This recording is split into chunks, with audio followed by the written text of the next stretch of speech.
So good evening, everybody, from beautiful city of Dubai. I'm your host for today, Mohammed Shahnawaz, President of GBA UAE, and with me is my colleague George Sebastio, who's the advisor of GBA UAE. Uh, we are part of GBA, or Government Blockchain Association. Government Blockchain Association as it's called, is a technology agnostic global association whose mission is to promote and accelerate blockchain adoption in government sector via education, advocacy, and partnerships. Headquartered in Virginia, USA, we have around 50 chapters around the world. GBA UAE was started around February 2020 of this year, and since then we have hosted many thought leaders and blockchain professionals.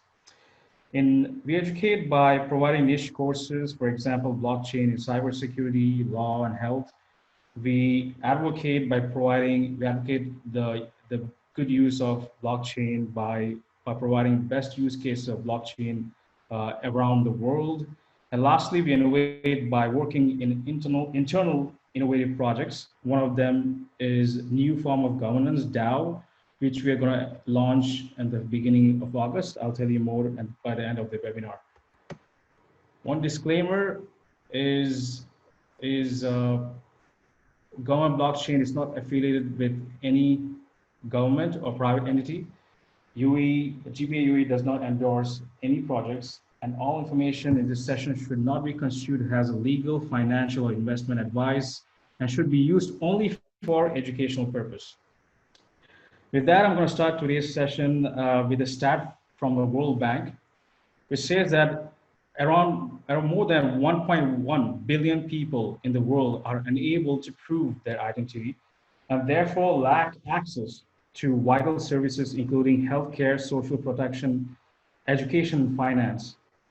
1 in 2 women in low-income countries do not have an ID, thus limiting their access to critical services and participation in political and economic life. There is a need to build inclusive and trusted identification system to help eliminate poverty, reduce inequalities, and improve political and financial inclusion. Post-COVID-19 era, governments around the world are looking to digitally transform their services. For example, UAE has launched digital identity for UAE residents called UAE Pass, which can authenticate and sign documents online, thus eliminating the need to physically go to government places for services. Also, UAE Vault, where UAE residents can seamlessly share documents required for KYC with government and non-government entities. They can decide who can see documents and also revoke the access. So it has a great privacy feature. Digital identity is helping transform many government services to online, thus saving time, cost, and increasing convenience. One government service that is looking to undergo digital transformation is voting. Democracy is dependent on participation and representation of all citizens in political and civil institutions, and there is a price for this political inclusion. Here's a final price tag for US 2016 election, with around $6.5 billion. So 596 days of polling, what $6.5 billion can be used to for $2,000 raised for a school teacher in the US. That is the cost of that is what $6.5 billion. I'll give an idea. As India has recently spent around $8.6 billion on an election.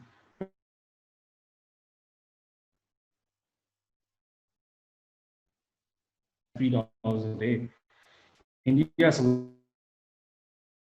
on voter registration and around 1% on carrying the electronic voting machines to hard to access areas in mountains, desert, and hilly areas. Using technology, we can save time, money in electoral process. To understand where we can improve and save on electoral process, we have to understand the components. Voting has two components, voter registration and ballot casting. Establishing and authenticating identity during voter registration is very, very important for having a free and fair election. But as more and more governments are going online and providing digital identity, there is also a need to prevent dangers of having unsecured data online, like privacy. There was recently privacy and data breach in Equifax, which compromised the data of 143 million Americans.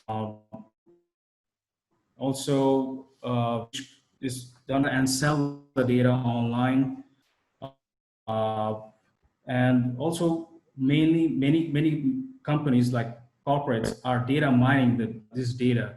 And recently, for example, we can give is Cambridge Analytica fiasco, where they influenced the election, tried to influence the election using political data gained from the Facebook. So majority of us occur because they have unpermissioned, most of the companies have unpermissioned access to the data, and these data are stored in a centralized data system which government and private entities use at the moment. So the question is, can we better use technologies like blockchain to reduce costs and solve problem? What is blockchain? Just to give a quick idea, blockchain is a decentralized database that is readable by anyone if the person has an access. A person who actually has access, it's writable by anyone, and it's immutable. So that's one of the main thing is which we increase trust is because of it. So we transfer the trust from the entity to the system. So the question right now is, can we use technologies like blockchain to prevent identity data breaches, theft, and data mining, as we mentioned before? Can we use blockchain to help reduce the cost of election and improve convenience, and also increase accessibility for disabled voters and make it easy for overseas voters to vote? Recently, there was a stats that last midterm election in US, only 1/3 of the people voted, and there was 20% of millennials voted. The reason is that because of the huge rush and long queues. So can the new technologies help in increased voter turnout and participation? To answer this question, we have our first guest, Philip Andreae, who is the Chief Evangelist of Voatz and an executive responsible for original development of European MasterCard Visa standard. It's a technical standard for smart payment cards. He has more than 40 years experience in payments industry and has worked for companies like Visa, MasterCard, and American Express. Voatz was conceived by Nitin Swahe around 2014, but in 2015, he took part in the hackathon in South by Southwest, where they won the first prize. And since then, he's been implementing and the mobile phone-based voting platform. He's trying to build on that. And basically, Voatz is one of the first mobile phone-based voting platform, which was built upon a secure foundation of an immutability of blockchain. As of today, there are 4 companies around the world that are offering internet and mobile voting solution for high stakes election, and only Voatz has successfully taken part in federal elections and operated around 66 elections and helped allow military members and their families living overseas to cast absentee ballots using mobile phone. Our second guest is Shiv Agarwal, who is the CEO of EarthId, and also he is a European lead and UK chapter president of Government Blockchain Association. He has more than 15 years of experience in technology field and worked in Bank of America, Unilever, and Infosys. By using power of blockchain, EarthId is trying to provide and also provides a universal identity and seamless access to global services in a secure and borderless way, thus increasing social and financial inclusion. So welcome, Jalul. And today's agenda, we have around 15-20 minutes presentation, and then we'll have a panel discussion with me and George and everybody, and then finally we'll have question and answer session. So I will let first Philip to go ahead. So let me stop this presentation. So Philip, can you share your slide? Okay, thank you for that introduction. It appears that I may have to go faster through a couple of my slides because Mohad has provided some of our background information. Voatz, as Mohad indicated, was formed in 2014 and 2015 as a result of our CEO and founder Nimitz and his brother Samir's efforts to work and win a hackathon at South by Southwest. The focus of what we have built is what we call remote accessible ballot marking. So we are not a voting system in the sense that we do not go through the tabulation of the votes, nor are we a voter registration system because we receive the eligible voter file from the jurisdiction that's responsible, and it is the jurisdiction that is responsible for tabulating the actual count and the winners. We simply collect electronically the ballots that have been cast by various members of the community. So if I talk a little bit about Voatz, as you heard earlier, we are leveraging mobile technology and cutting edge security solutions to create a private and secure way of allowing somebody to vote from anywhere. Here in the United States, we talk about vote from home.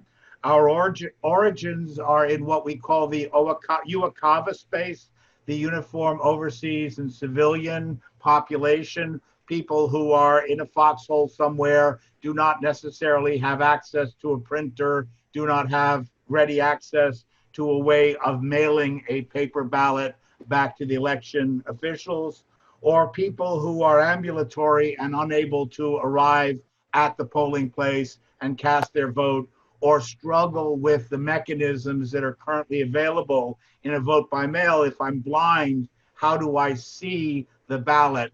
And we have addressed that problem by taking advantage of the accessibility features that are available in technology.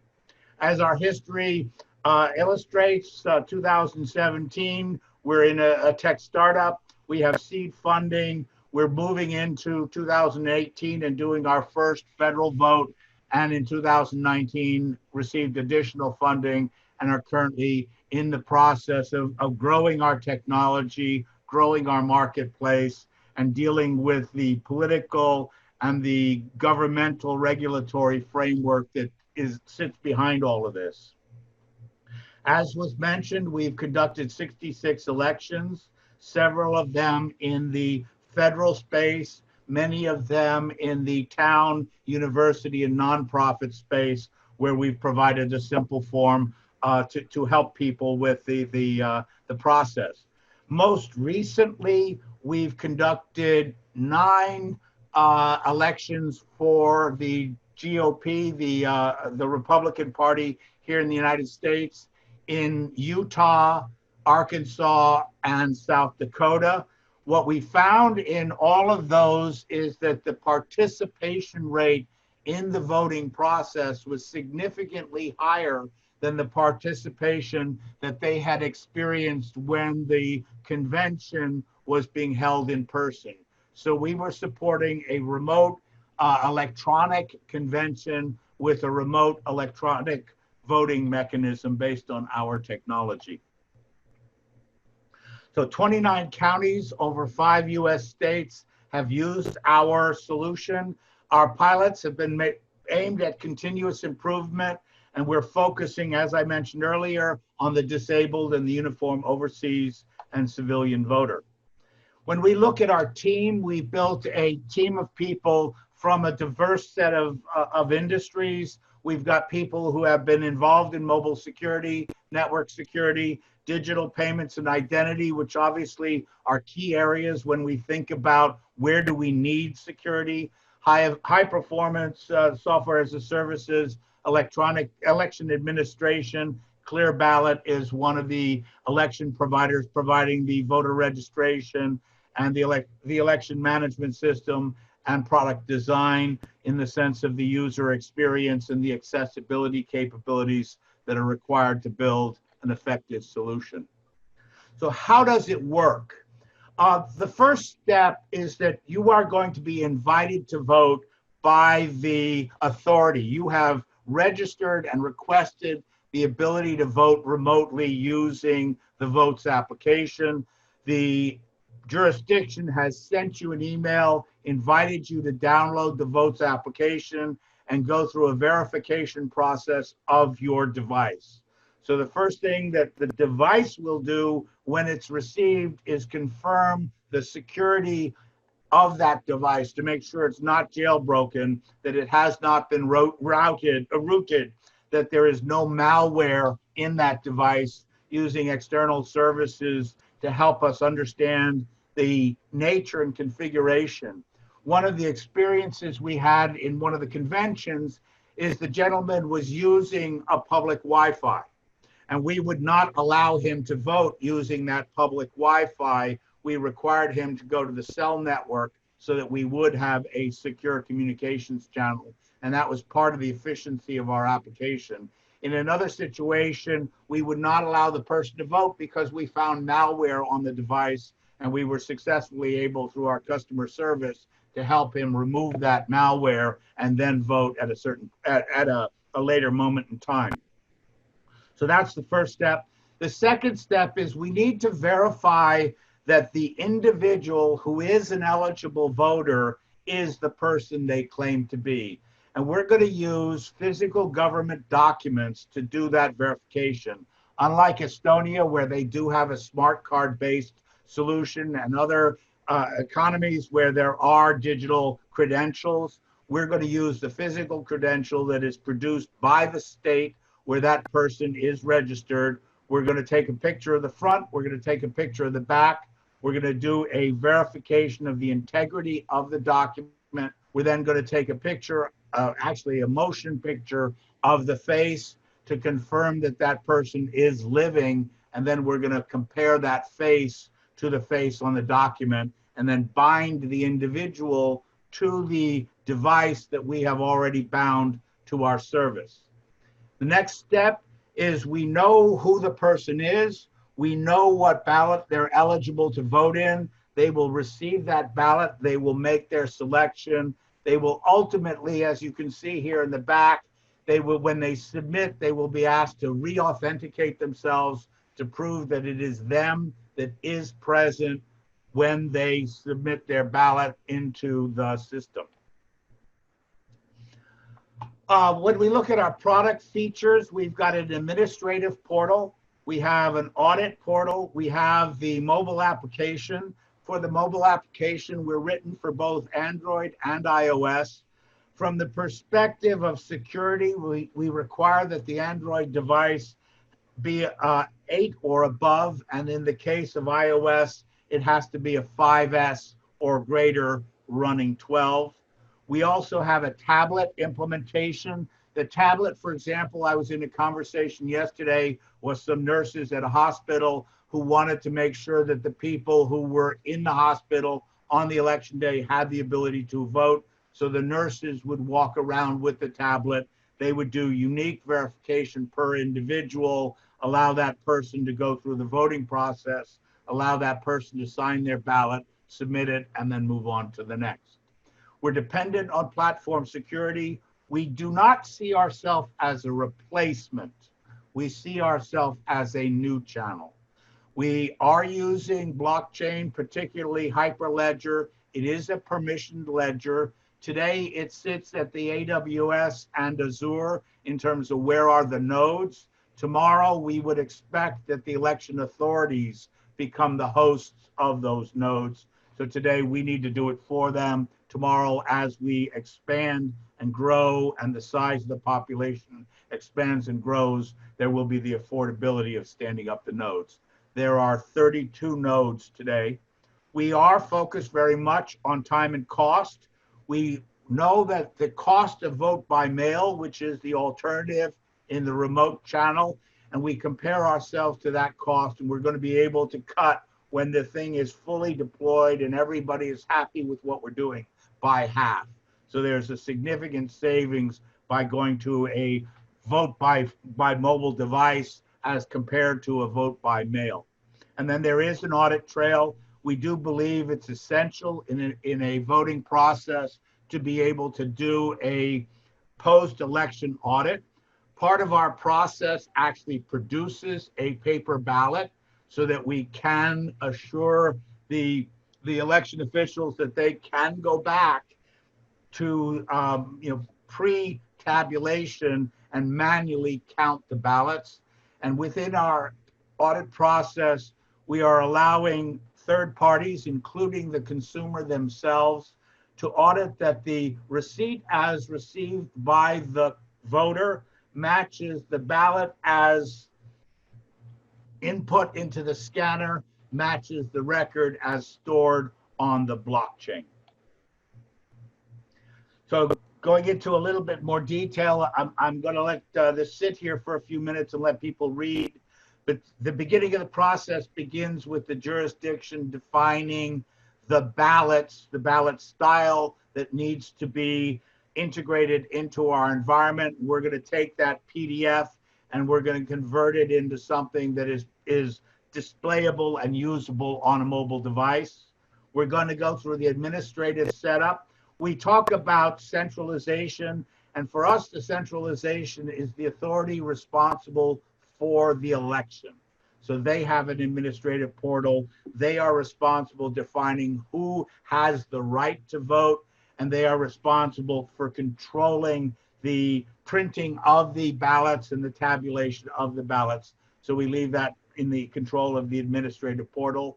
The application itself, that's the voter downloading his application, going through requesting the right to use this and indicating that they want to use the mobile vote.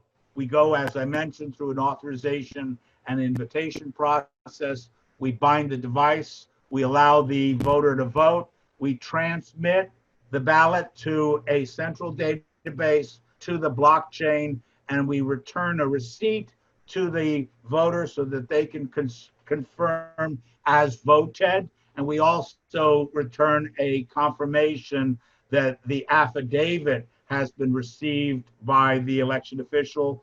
The affidavit and the ballot cannot be connected to each other. And we use an anonymous ID to record the ballot that only the consumer knows. The consumer is the only party that can link their ballot to their anonymous ID. Nobody else in the environment can. Obviously, on voting day, there's a tabulation process, and as I mentioned, a post-election audit mechanism. In terms of the audit, as I described earlier, we're going to look at the ballot receipt, we're going to look at the official paper ballot, and we're going to look at the blockchain data, and we're going to allow somebody to confirm that each of the markings on the ballot is properly reflected in each of those documents. And we're going to allow both official auditors as well as unofficial. And literally the way we built the audit portal is you as a consumer can register to be an auditor and audit that your vote was properly recorded and properly, recorded. That's all you're really interested in. In terms of security, security is fundamental. So when Nimit came to this, he came out of the mobile payments environment. He and his brother had always believed that security had to be part of design. So from the very beginning, security was a fundamental principle of how we designed our system. The next piece of the puzzle is testing. And we believe in rigorous and aggressive testing of our solutions. As many of you may have seen, there are some reports out in the marketplace where people have attempted to test our system. When they test our system without our cooperation, they don't have full visibility of all the components within the system. So they attempt to reverse engineer parts of the solution. And when they reverse engineer parts of the solution, they lose security elements that are designed into those elements of the system. They also tend to not take the latest version of the mobile applet. They take an earlier version of the mobile applet and reverse engineer based on how they think that mobile applet is going to engage with the server. Those that have come to us and said, we would like to actively pursue an investigation, a security evaluation, see a totally different approach. We engage with them. We let them look under the covers. We let them see the source code. We let them evaluate the system. Those tend to be under our control. Therefore, their reports are provided at appropriate moments in time, whereas those that have been published have nothing to do with us and are just simply out there for the sensationalism of what's going on. So that's kind of the end of what I was here to talk about. Great, great. Thanks for this. Shiv, can you share your screen? I need to stop. Yeah, you can stop. Okay. All right. Thanks. And go.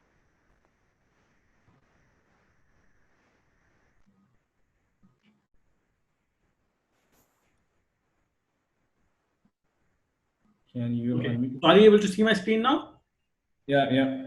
Okay, thank you. Fine. Hello everyone, I'm Shiv Agarwal. As Mohammed has already introduced me, so I'm not going to spend more time on that. But yes, so I'm leading my EarthId, which is a decentralized identity management platform. It provides a self-sovereign identity to people so that they can access digital services across the world securely and seamlessly. And so we started. Okay, I'm not able to change the screen. Okay, fine. Yeah, fine. Yeah. So the vision that we are working on is about basically providing a universal identity to all human beings so that they can access global services. And basically, it's about driving social and financial inclusion, right? And with respect to the mission, it's about that the identity should be provided irrespective of the economical, political, and social status, so that people can participate in the value creation as well as value sharing. We are also working towards simplifying the process of human validation of the human identity so that we can reduce the identity theft and reduce the frauds, thereby minimizing the overall cost of identity management. And this is basically a universal solution. So it's a borderless solution so that once you have created your EarthId, you can use it across the world. This is something which Mohammed discussed earlier as well, right? So there are more than 1 billion people who don't have any form of identity. And then there are over 3 billion people who don't have a digital identity, and that is where they are not participating in the digital ecosystem. And we are talking about Industry 4.0, right, where a lot of value is being created online, a lot of value is being created digitally, and this is where it's a massive problem, but it's a massive opportunity as well, right? Because if we are able to issue a digital identity to people, then they will be able to participate in the ecosystem. Take the example of India here. So India was able to basically, using their Aadhaar as their national identity, they were able to issue that identity, a digital identity, to more than 1 billion people.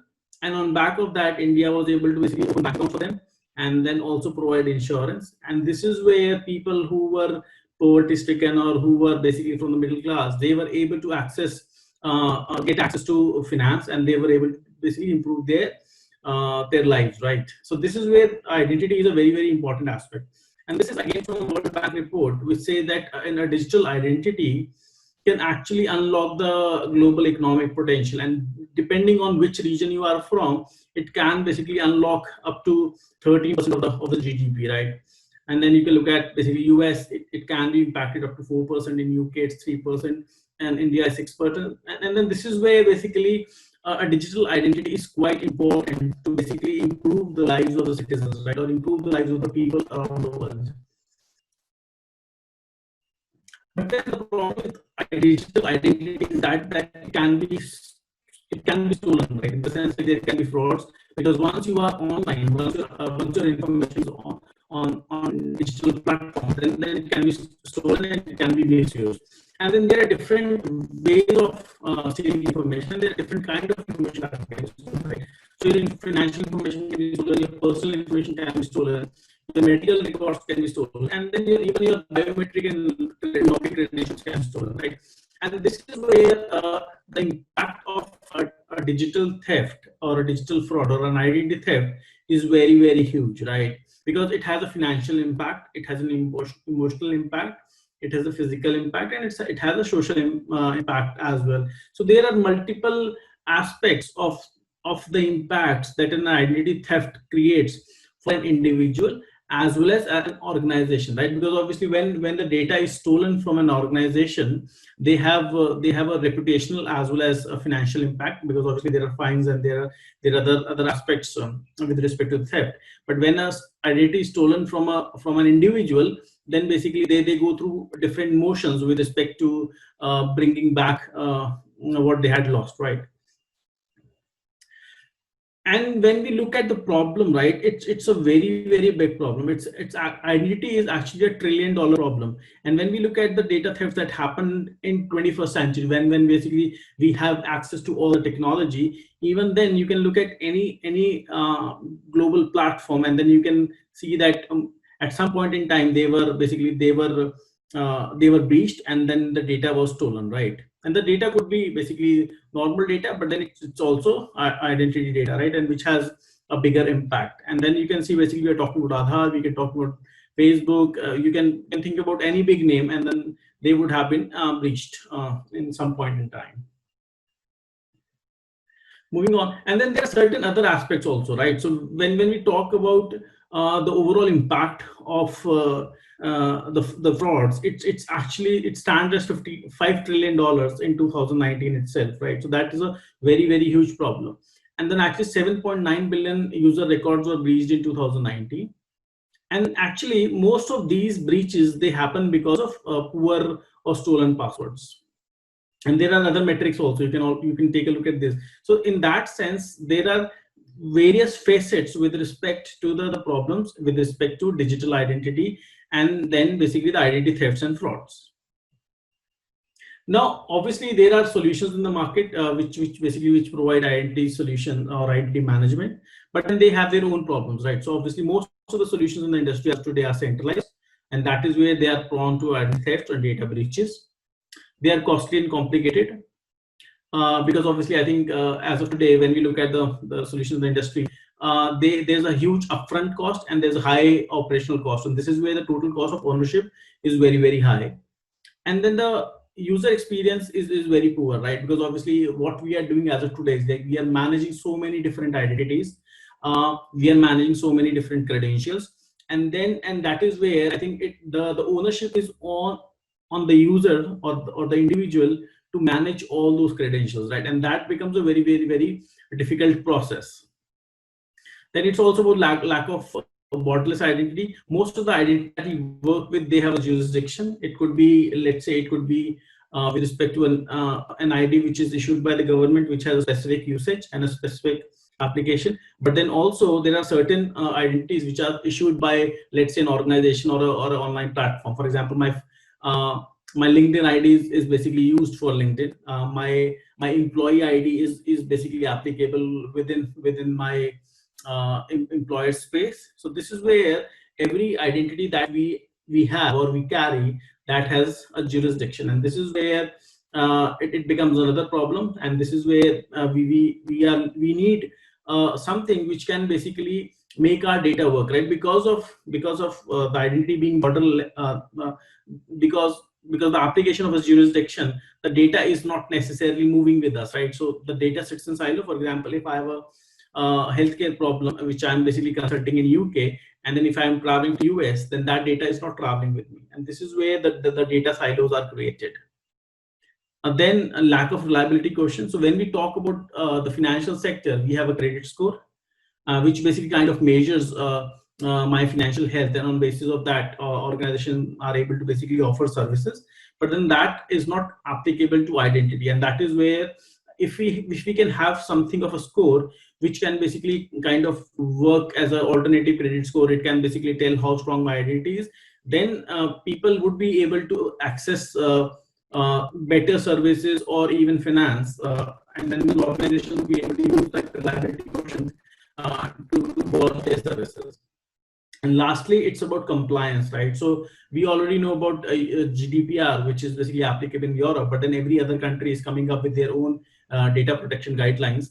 And most of the solutions as of today they are not there as yet, and this is where it's a massive problem, and it's a quite complicated and a very costly problem as well. Now the solution. So solution is EarthId, right? So EarthId is, again, as we discussed earlier, right? It's a decentralized self-sovereign identity, in the sense like the user has complete control with respect to when they want to create it, what information they want to add, what information they want to share with whom and when, right? So this is where it's owned, completely owned by the user. So, and then it's decentralized in the sense that the information is only stored on the user's device, and it's not stored or uploaded in a central database. It provides a digital ID wallet, in the sense that as of today, you are carrying your physical documents wherever you go, for example, your passport, your driving license, and then they are prone to basically being lost, or basically they are mishandled, right? In the sense like, if I hand over my passport to, let's say, a receptionist at a hotel, they might take a photocopy and expect to having a digital ID wallet. It provides user privacy. It provides a trust score, which is an ID scoring mechanism. It's GDPR compliant. It's very cost effective, because our business model is where it's a pay per access, and then we are able to basically significantly reduce the cost and time associated with identity verification process, right? It's portable in the sense that you can move it from one device to another, but it's also civil resistance, in the sense like one individual can only have one EarthId, and this is basically with respect to reducing frauds, with respect to creating fake IDs, right? Because if you look at a lot of online platforms like Facebook or LinkedIn, I can create multiple accounts, and I can basically misuse that aspect, and this is where EarthId is able to control that as well. And then obviously we are using a distributed ledger technology. So we are using Hedera Hashgraph, which is the 3rd generation distributed ledger technology, and we are using it to basically provide an immutable record of the transactional information, in the sense like what information you have shared with whom and when. So it's about recording the consent, and it's also about recording the verification process, right? In the sense, when a user adds a passport to their account, their digital ID wallet, the software basically verifies whether it's an authentic document, whether it's owned by the right individual, and then we do a liveness test. So all those steps are recorded on the ledger, so that tomorrow we are able to prove that, okay, that the information that is being shared is authentic. And then obviously a distributed ledger technology has its own benefits, right? And so it's about basically trust, it's about transparency, it's about immutability. So there are a lot of benefits of using a DLT, but then what we are doing is like, we are not storing any of the personal identifiable information on the ledger, right? So that information sits on the user's device only, and that is where it's very, very secure. It's very, very privacy oriented. It's very, very ownership oriented in that sense. When I move on, so the way EarthId works is like, the user is able to download the mobile app. They can basically create their profile by providing basic information like their profile their phone number, their email address, which we verify, and then the user, and then EarthId is created, the trust code is created, and then the user can start adding documents, and they can add documents from whatever region they are, right? So you can add your passport, your driving license. If you're in your US, you can add your SSN. If you're in India, you can add your Aadhaar, and then we support other regional documents as well. And the more information you provide or add to your device, it basically creates a positive trust score, and all that information is verified, and then basically a digital signature of that information is stored on the ledger, so that we are able to prove that the information was verified and it was authentic. And then when somebody is basically trying to access your information, for example, you go to a bank and then you want to basically share your information with the bank so that they can do a KYC, that is where the bank can actually send a request to your device, and then you are able to basically decide what all information you want to share. You can actually say that, okay, I want to share my passport and my driving license as ID proof and address proof, and that information would be shared with the bank. Then you can also, it's also about what level of information you want to share. You can share it as a document level, or you can basically share specific aspects about your identity, right? You can prove that, prove your age, you can prove your nationality, you can prove your gender without sharing additional information, right? So this is where the power of the technology lies, right? You can completely mask what the information that you don't want to share, and this is where there are multiple levels of information that can be shared with the vendor or with the service provider in this particular case. And then all those transactions also recorded on the ledger, so that there's a immutable record of the steps. And then this process is, again, what happens is, like, we are also rewarding the user to use the platform, and this is where the concept is of revenue sharing. So whatever revenue we generate from the user, we basically share a percentage of that with the user as well. So there's a rewards program that we have for the users. The key use cases, basically, we have smart logins, in the sense like you can use EarthId to do a passwordless login, where you don't have to enter your user ID or password on any web platform or mobile phone. You would be able to just scan a dynamic QR code, and you would be able to log in on a mobile device or on a website. We also provide user onboarding, where you are able to basically, instead of entering your information again and again while registering, you are able to basically just share your information with the service provider. So in that sense, the benefit of the service provider is that the initial friction, onboarding friction, is significantly reduced, and then they also receive information which is already verified. It's also about digital KYC, where you are able to basically, banks or financial institutes or other regulated industries are able to do the KYC process in a very, very cost and time effective way. It actually reduces it significantly. So as of today, I think the cost of doing KYC is around $100, and it takes up to a few days. But then with our technology, it can be done in a matter of few dollars and few seconds. We also provide keyless entry, where you can use your identity, your phone device, to access restricted areas like corporate offices, or it could be hospital, university, or even in that sense, you can basically access hotels using the same device, or even using facial recognition technology, which is tied to your identity. And then I already explained digital ID wallet, but then we also have this anonymized data feature, where you can anonymously share certain information like your age, your gender, and your nationality. So this basically becomes a very secure process, and it's like basically having an ecosystem where, having one identity, you are able to access different services, both online as well as offline. These are certain, obviously, I think identity is a cross-cutting concern, right? So every organization, every industry, and even every government, in that sense, basically they need an identity with respect to their users, with respect to their customers or their citizens. So in that sense, identity is a cross-cutting concern. But then these are certain key industries that we have applications across. So financial industries is one of the biggest one. But then and then you can look at online gaming, education, healthcare, government, and then we just discussed about voting as well, right?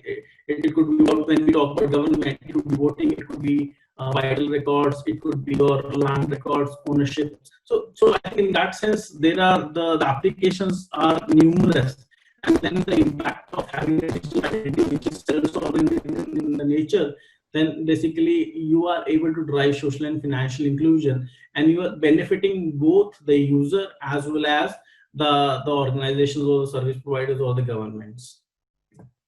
And then we have been basically we have one award where basically we are one of the best use case of in financial services, and then we have been covered by several media houses across the world.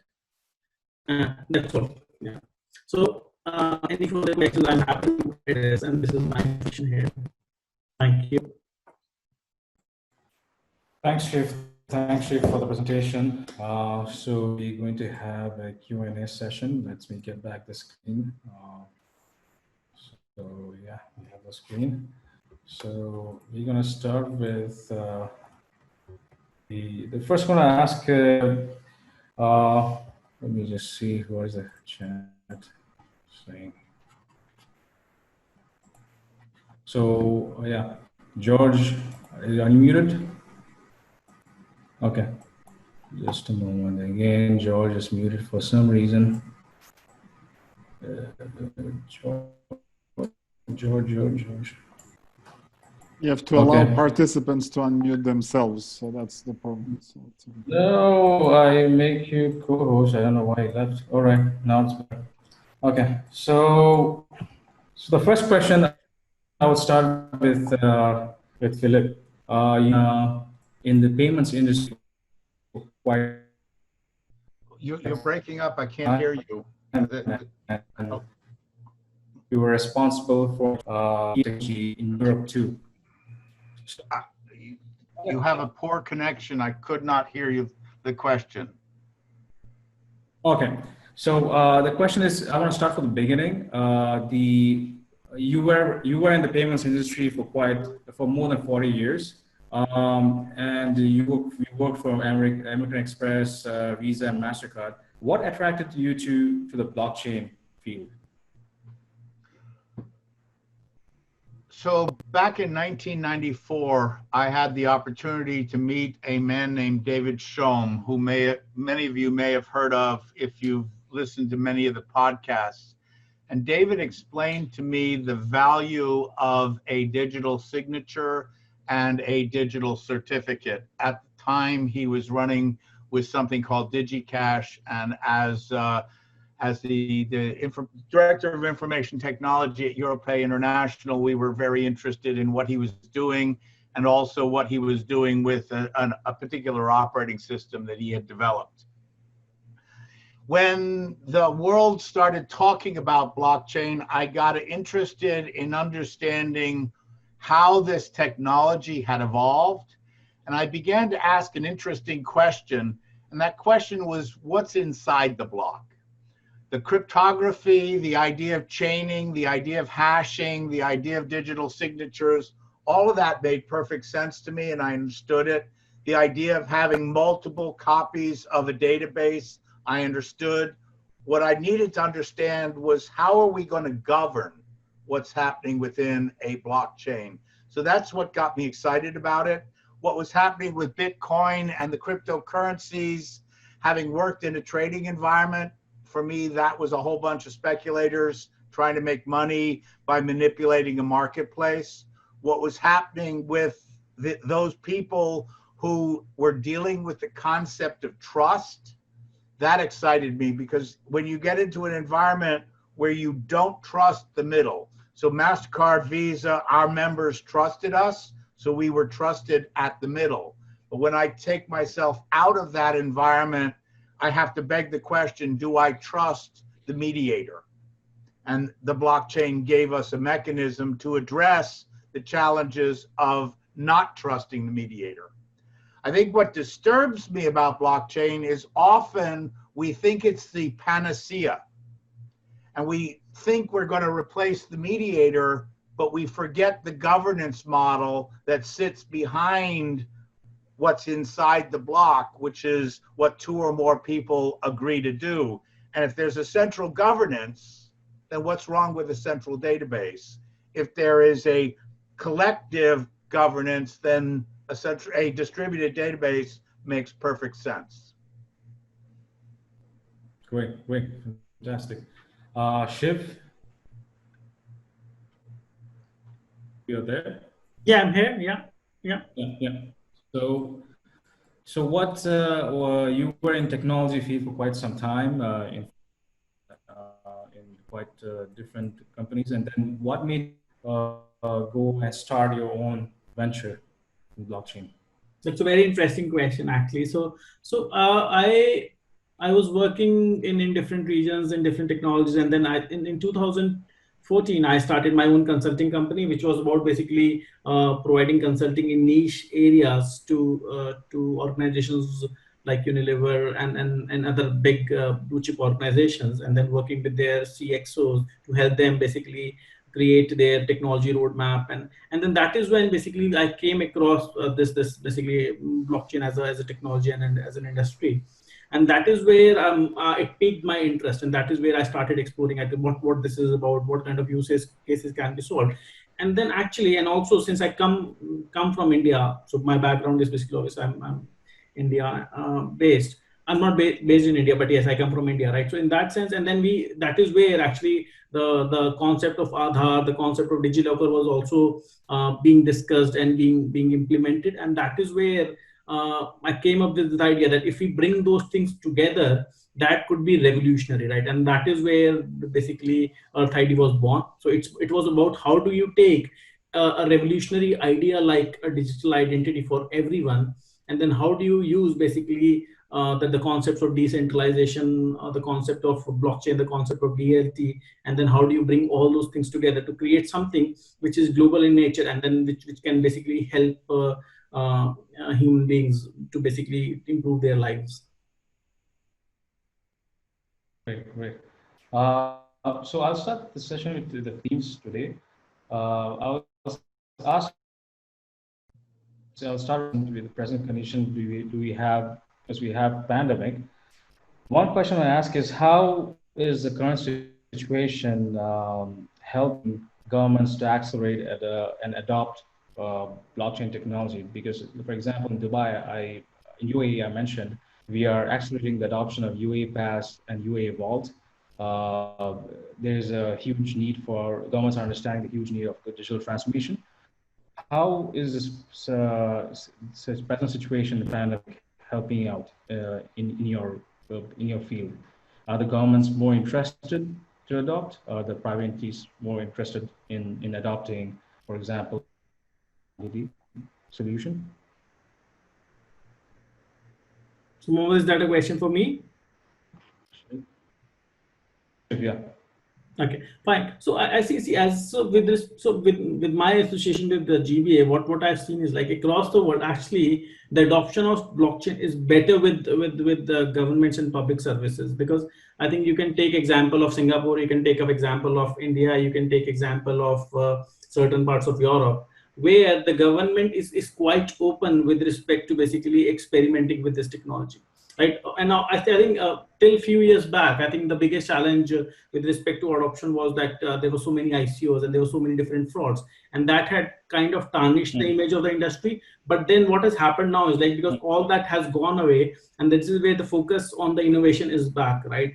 And with respect to the COVID-19 situation, what has happened is like a lot of people are stuck at home, and then they have they are now kind of looking at innovative solutions with respect to improving their situation or everybody else's situation, right? And that is where the digital solutions or digital platforms are basically gaining acceptance, right? For example, edtech has boomed, and then basically identity solutions are booming, because obviously I think whenever you start talking about innovation in the digital space, and that is where basically technologies, the emerging technologies are basically being looked at, right? So, and blockchain is kind of have started playing a key role now. It has moved forward from being an emerging technology to basically a technology which has arrived and which has actually which is solving certain problems. But then I think the biggest problem, as even Philip mentioned, right, it's not a panacea, right? It's just like what we have to understand is like a lot of people understand what blockchain can do, but a lot of people don't understand what blockchain cannot do, and this is where I think the balance needs to be created. But then yes, it has found its feet.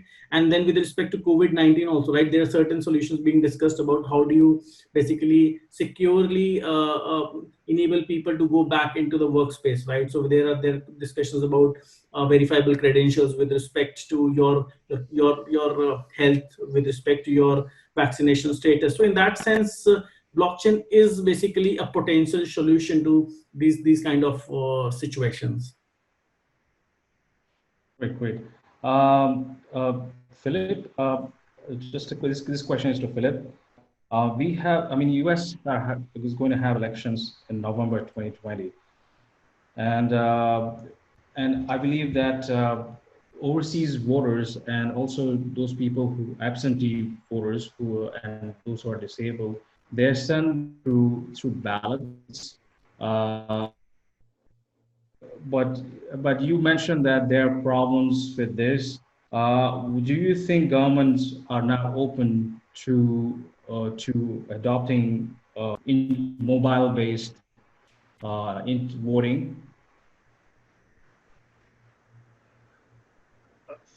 I'm struggling to hear you because your connection is poor. But if I understand your connection is, how is the U.S. government responding to what we're trying to do and the ability to serve the disabled, the overseas, and the absentee ballot? One of our challenges is that we have to deal not with the federal government, we must deal with each of the jurisdictions, which starts with the state and then moves down to the county and the township. And we have to begin with the law. And if the law has any limitations in it, we've got to work with the legislature, work with the governor, work with the Secretary of State to amend that law to allow capabilities to be integrated into their election processes. So we have been working slowly but surely through various states to get them to agree to certain concepts.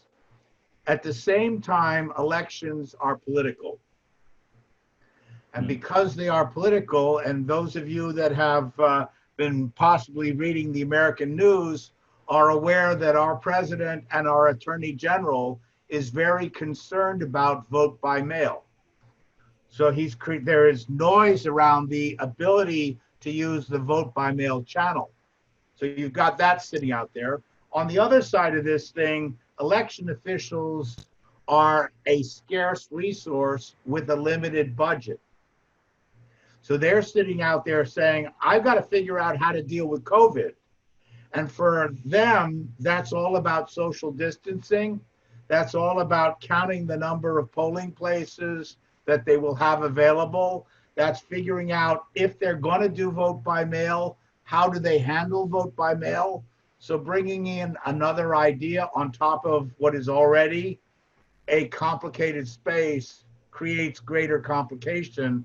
And human nature is simplify, not complicate.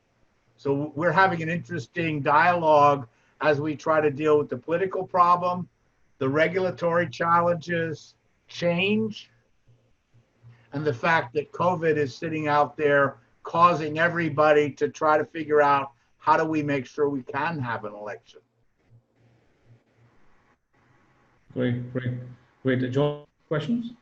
Yeah. Yes, hi. Welcome, everybody. It's a pleasure to be here. Obviously, I have one question for both speakers. See, having a quite extensive cybersecurity background, technology does not stop hacking or does not stop the vulnerability or the presence of vulnerability. This includes both in e-voting systems and both e-voting systems that actually use blockchain technology. There has been a recent e-voting election that was conducted in Moscow, and a French researcher was able to basically hack into the system and prove that the system was not safe. So I would like to see from both speakers, one at a time, what mechanisms they're putting in place to prevent such hacking attempts to take place, or if they do take place, what is the mitigation methods that they have in place to discover that the attack is taking place and to learn from it for next time. Who should go first? Philip. Philip, of course, go ahead. Okay. So as many of you who've done any research into our technology have noted, there have been people worrying about the security of voting systems. And it's intriguing to come out of the payments world where security was paramount to what we were trying to do, and fraud mitigation was part of the work that the team had to do. When I move into the election space, security remains paramount, fraud remains paramount, but then there's another thing that comes in on top of it. And that other thing is that in the financial space and in all of the various verticals, somebody is responsible for the loss, and that liability can be attributed to another party. In the case of an election, the loss is attributed to the people. So there is nobody that you can blame for the problem. So you have a heightened sense of a need for security. In terms of what are we doing to address the problem, number one, we believe security is a journey. It's not something that you can say it's done. You've got to work tomorrow and the day after that and the day after that to continually improve and expand on the security features that are integrated into your platform, and more importantly, into the detection capabilities that are built into your platform so that you can see somebody coming and you can thwart that attack. Now, we've been successful in every election that we've done so far, is that we have seen the attacker and we have been able to stop the attacker. And we consider that one of our greatest strengths is our detection techniques. So layering security and then being able to reinforce your security with detection. Thanks for answering. Shiv, go ahead. Shiv? Yeah, sure.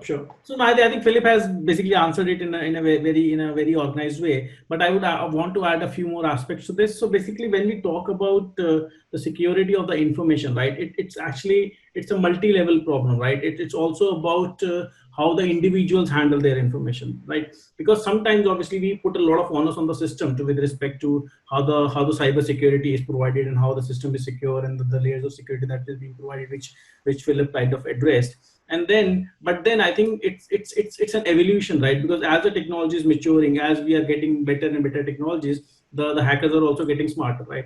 And this is where we should give more importance to basically providing education and awareness to the users as well in terms of how they handle their information, how do they share their information, right?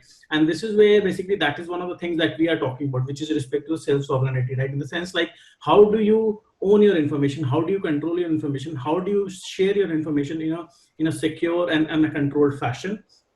And then it's also about basically how do you, sometimes basically the problems with respect to security are digital, but sometimes the security is also with respect to physical, right? For example, when I'm carrying my passport or my driving license, and when I'm basically handing it over to other people, there's a human intervention. So how do you make sure that the human intervention is reduced? And this is where basically digital technologies or the solution that we are creating with respect to EarthId, that ensures that the human intervention is reduced as much as possible, right? So in the sense like the digital systems, you are able to basically share your information digitally with the system directly instead of handing your information to individuals, right? And then also when we look at basically the kind of frauds that happen, or basically how the data breaches are happen, a lot of times the passwords are to blame, right? Because what we are doing as of today, we are putting a lot of onus on basically the password that we have. We are making them more and more difficult, but we are not solving the problem properly, right? Because password is the problem, not the complexity of the password, right?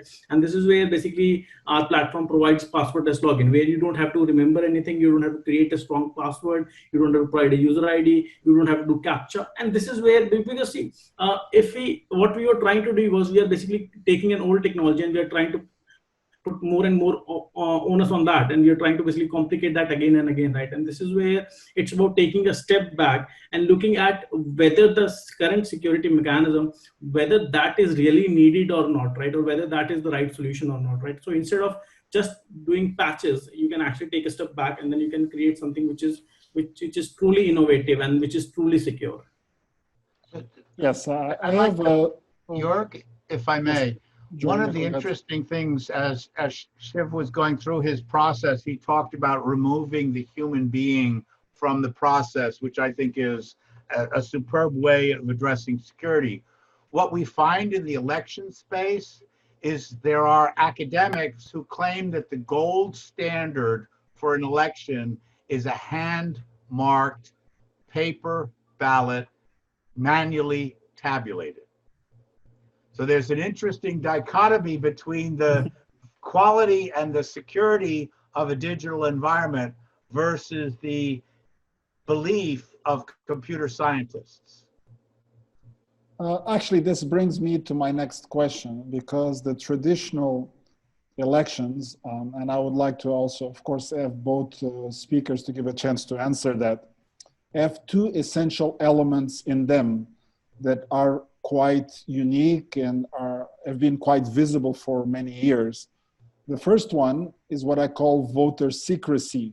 So of course, if you are being identified in the system as blockchain and skippable, you as a voter wants your vote to be secret. So how does each system handle that? And the second point is a little bit along the same lines, but complementary. One thing that is also essential in existing traditional elections, which everybody has followed over many years, since the days of the Greeks introducing this technology to us, is the importance of recount. So meaning that, you know, we get the first round and then say, no, we have to go back and check one more time. In electronic systems, the concept of recount is either non-existent or almost non-existent. So, but the perception is more important than reality to the end user. So I want to understand how both of you address the issue of secrecy and the issue of vote recounting in your own systems. Since we're talking about voting, I think I'm supposed to go first. Yes, of course. So let's deal with secrecy. What our system does and what we believe any voting system must do is that it needs to make sure that the ballot as marked is not connected to the person who marked it. The way we achieve that is that we create an anonymous identity that is known only to the voter and printed or stored on the ballot or recorded on the blockchain.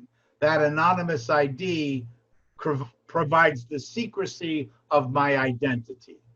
The second piece is that we do not want somebody to be able to intercept that ballot in transit, because if I can intercept it between 2 points, I can ascertain what the origin was, therefore IP address, I know who you are, etc.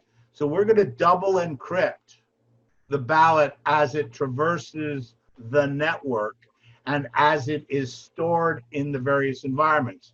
So for example, on the blockchain, somebody cannot go onto the blockchain and read the marked ballot. They need to have the necessary keys to unlock that ballot. The same sense, until the election officials unlock the digital vault, nobody can see how anybody voted. So we're going to use encryption for confidentiality and an anonymous ID for secrecy. So I think, Philip, you have already answered the question, but I think what I would also want to add is, I think when we talk about secrecy, maybe secrecy is not the right word, but I think it's about privacy, right? In the sense, like, how do you ensure that you are able to share the bare minimum information that is required to complete a particular process, right? So in that sense, as you explained, right? So obviously it's about the bare minimum information, and it's like basically sharing something anonymously, as I said, right? And as I was explaining, that it could be your age, it could be your nationality or whatnot, right? And this is again with respect to voting process also, you are doing something anonymously, but then it's also about that you have to verify that a certain individual has the right to vote in that particular jurisdiction. So in that sense, the identity verification process is needed, but then you can disconnect when you are actually when you are actually voting, right? When you're casting the vote. And then also it's about basically how are you able to prove that the process has followed the right steps. And this is where the immutability aspect of the blockchain comes in, right? How are you recording the actions in terms of what has happened, who has done what, right? But then again, it's like anonymous in the sense, like, somebody casted a vote from a particular region, and then you are able to record whether that was a valid vote or not, right? And in our case, we are also basically talking about verifiable credentials, which is like whether you are a registered voter, or whether you are basically vaccinated, or whether you have a qualification from Oxford University, right? Without even basically sharing any further information. It's just that, yes, I'm a Oxford graduate, or I'm vaccinated, or I can vote, right? So in that sense, the concept of verifiable credentials also take this one step forward, where you're able to prove a particular qualification or a particular right or particular principle without divulging any information. Well, in your question, you talked about the ability to audit or to recount the election in the event that people challenge the election. We have two pieces to that. Number one, we're going to create a paper ballot that will be tabulated, and therefore the tabulation can be compared back to the paper ballot through a manual process. So we address that particular part. The other part is in the third-party audit process, we're going to verify that the three elements that have been created at the time of the vote are equal. The receipt received by and confirmed by the consumer, the paper ballot as printed for tabulation, and the blockchain as recorded for audit. I do have maybe one last question. One area that we definitely has not been addressed by the two presenters, and I would like to maybe get their feedback on them, is the importance of the trust of the system by the users. And this has nothing to do with technology. It is really to build what I would call user awareness of the system, and keeping in mind that most of the users may be, especially in the case even of veterans, may be quite old, and for them newer technology is always a mystery. So what kind of awareness sessions or videos or others has been created to help build trust in the system, or to create some kind of panels of discussion with them? I'm going to grab that one first.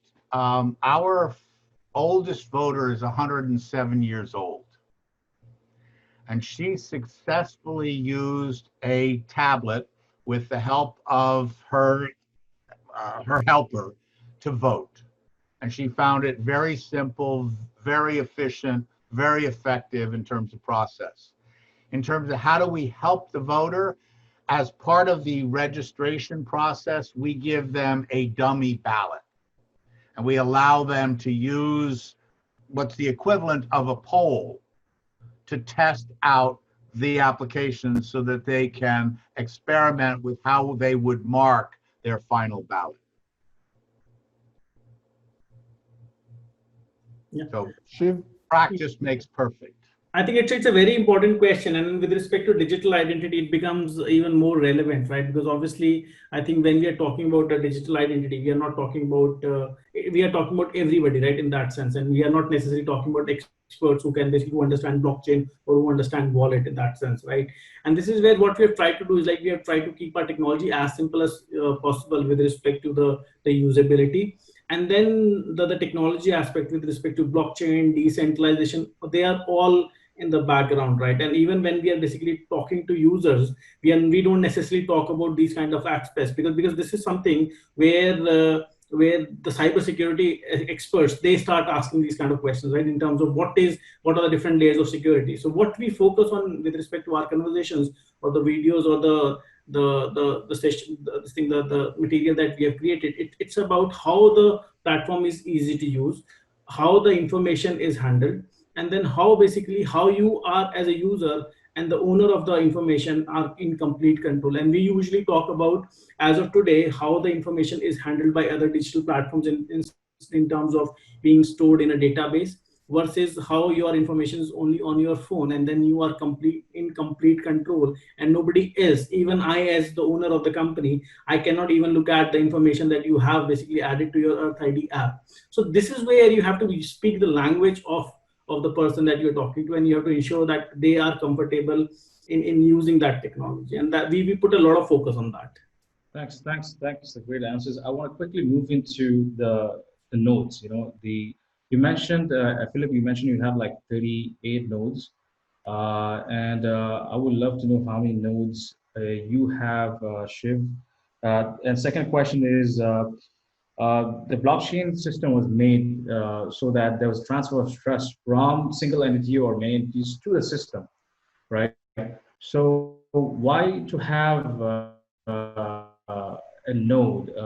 I mean, from a trusted, why do you store a node at trusted third party? So why don't we just trust the system? So Philip, could you answer that? I mean, why multiple nodes is obviously the way the blockchain is architected. You have a multiple node system. The way we have currently implemented, obviously we're using a permissioned network in that the vote is something that needs to be managed. Yeah. We ultimately would prefer that each of the election authorities that are using our environment become the hosts of the node, but we're in pilot phase, so we've taken responsibility for providing the nodes. Okay. And these nodes are stored with these election authorities, or where is it stored? Today, they're cloud service provided by AWS and by Azure. At some point in time, it will be down to each of the election authorities to determine how they would host their node.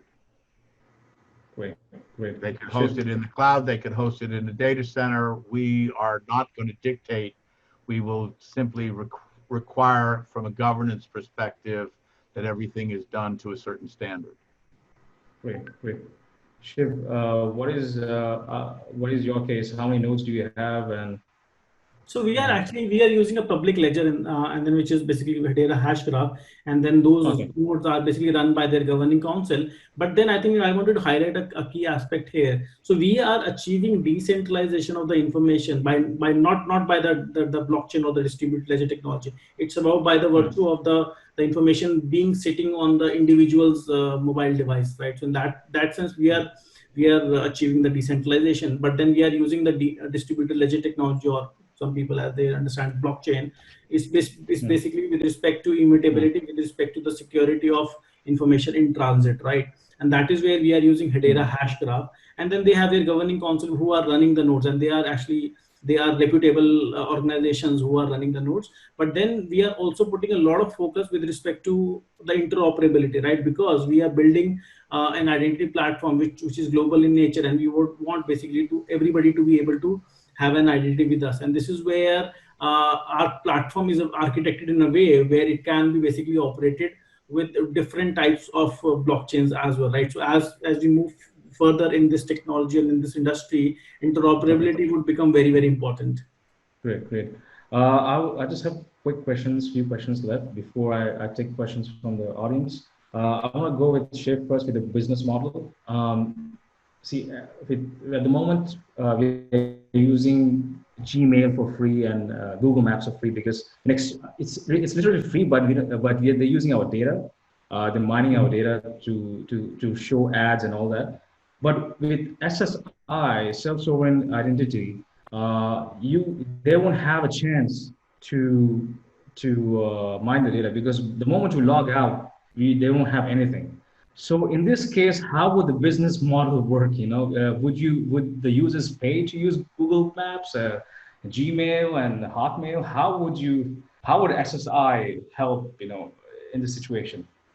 I think you would love my answer, actually, because I think it's very important, right? Because what people have to realize is that as of today, nothing is free, right? So we are using Gmail for free, we are using Google for free or Facebook for free, because we are giving our basically data to them, right? And that is where they're monetizing the data. So the concept of data monetization is already there, right?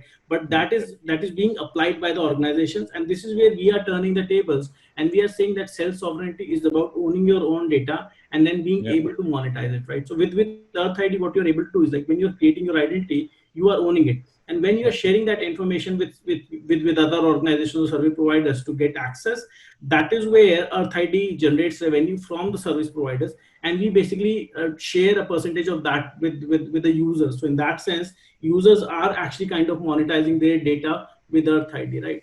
As of today, we are talking about rewards in the sense like whenever you use the platform to create information, add information, or access services, you basically generate reward points. But then the plan in the future is that we would basically convert that into crypto as well as digital payments, right? Where you would actually see money in the bank account. And this is where we have introduced this concept of data monetization on back of SSI. Great. My next question is regarding challenges. The challenges faced is to Philip, because you are in a phase where there are a lot of people, a lot of community scientists who are skeptical about internet voting. Estonia has been doing for past 10 years. They didn't have any problem, but in states there have been many people skeptical about internet voting. So what I want to ask is, what challenges? How would you overcome challenges? How would you convince the skeptics about adopting internet voting, in mobile voting? Yeah. Okay, so let's start with who are the skeptics. The Yeah. skeptics are computer sciences who work in academia, who are obviously working with grant monies that they have been provided by various parties to do what they do. And obviously, when we have to dig behind the grant money to figure out what the truth is in terms of what is the political, the social motivation. The interesting thing that we're seeing is they're using the concept of settled science as how they are justifying their argumentation. They're basically saying neither the internet nor technology can be sufficiently secured to put our democracy at risk. And that therefore creates fear in the part of those people responsible for deciding how to manage an election. And fear is this very interesting emotion that leads us to flight or fight. And many people would prefer to run versus attack and get into the fray. So what are we going to do to bring people around? Number one, we're going to look at the measured risk of our solution versus other solutions. So you think about vote by mail, it has risks. When you think about vote by phone, it has risks. Let's compare the risk. We're going to look at cost. Vote by mail has a cost, vote by phone has a cost. Let's look at the risk, let's look at the cost, and then begin to make optimum solutions. The third piece of the puzzle, and probably the most important piece of the puzzle, is the concept of accessibility. When we think about vote at home, we are talking about a paper process, which requires somebody to be able to look at a piece of paper and use their hand.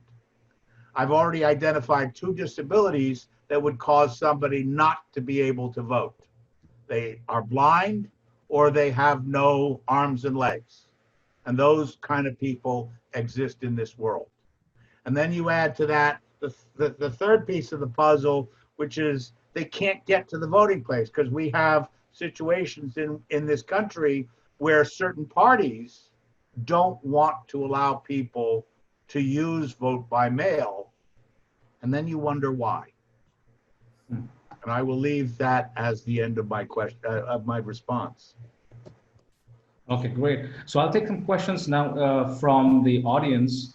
The first audience from Mr. Novak. He's asking, where is the full facial data stored? This question is to Philippe. Can you repeat the question? The full facial feature. I guess during the mobile voting, I guess you recognize the facial features. Yes. Where is it stored? Where is the data stored? The data is not stored. Okay. The data is used during the verification process and then deleted immediately after the verification takes place. If they are using something like Face ID or Touch ID or one of the FIDO authenticator mechanisms, then obviously the data, the template, is stored in the device. We do not, nor do we allow any of our third parties to retain any of the biometric data. Okay. And was there any issue of, for example, the face coverings and all that? Was there any issue? Did you take into account of that? Well, we're doing liveness testing. We're using a third party, so it is not our technology that we're using for the document and the verification mechanism. We're going to best of breed service providers. And those best of breed service providers are meeting and adhering to standards that are set by third parties, by governments and others. So because we've got liveness, we're able to deal with one piece of the puzzle. Because we're doing document verification, we know if somebody has altered the picture that was on the original document. And then when I'm comparing the picture that was on the original document to your face, I've got an absolute proof of your identity. And then the liveness, obviously, that you're not playing the game with us. Great. Got it. This question is to Mr. Shiv. Can you include the business or smart contracts in your EarthID?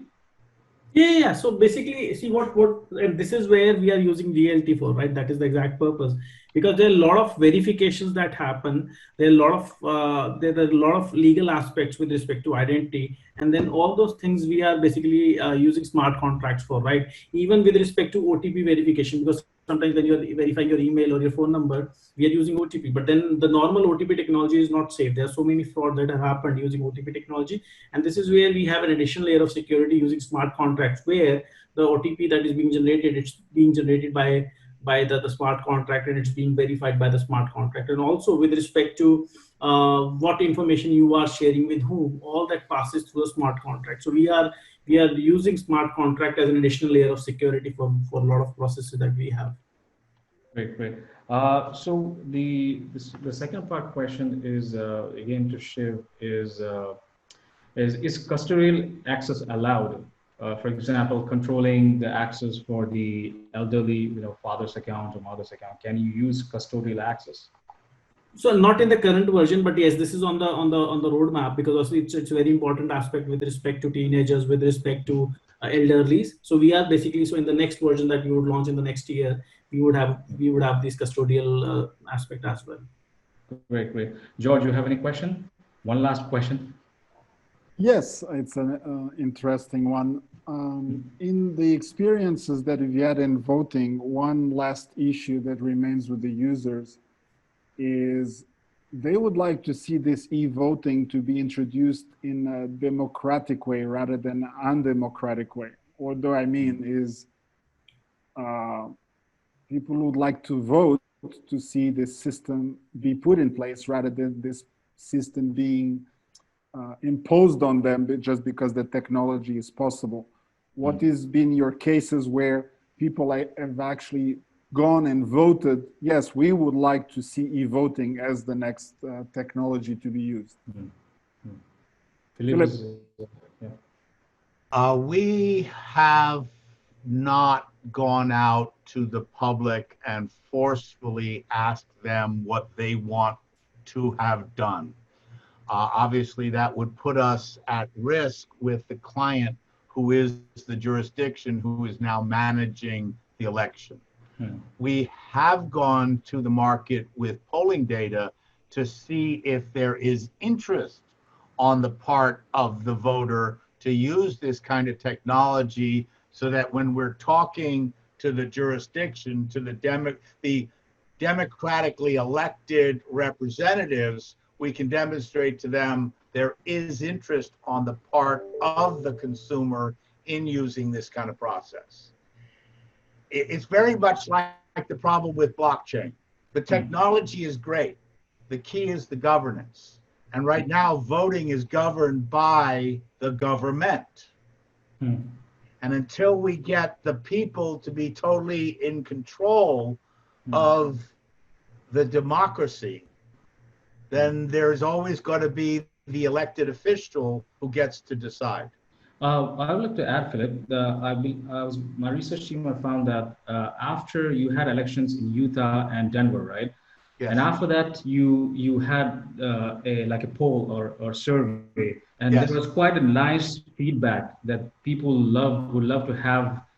I guess 90% of the people 90 to 100% on one of them, Denver, I believe I was reading, they love to get back the mobile voting, because the problem is that they don't have to wait in queues for a long time. It was very convenient, and mainly for overseas and people who are disabled and elderly, it's very convenient, and they had a really good feedback. I read in 3 of the papers there. Yeah, we have absolutely had very positive feedback from those people who have used the system. We also have those that fear technology. Yeah. And if they fear technology, then offering them something that is based on technology does not give them the comfort they require. So we have to look at the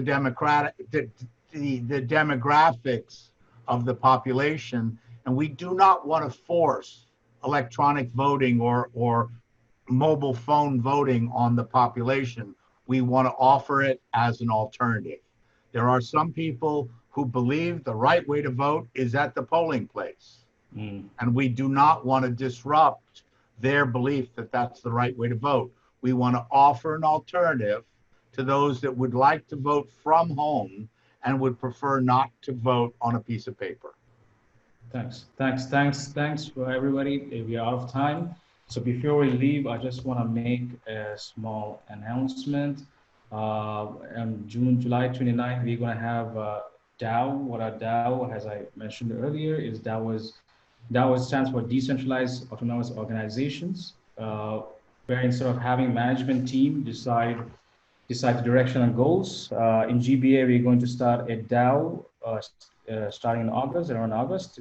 The main mission is to use the power of blockchain to seamlessly interact and coordinate efforts and make incentivized decisions with chapter members around the world. So we love to have you. Thanks, guests, for attending. Thanks for your time. Thanks, audience, for everything. Thanks, George, Philip, and Shiv. My pleasure. Our pleasure. Thanks, everybody. I'm your host, Mahmoud Shah, signing out. Thanks, everybody, and have a great day. Keep safe distance and stay safe. Thank you. Bye-bye. Thank you. Bye-bye. Bye.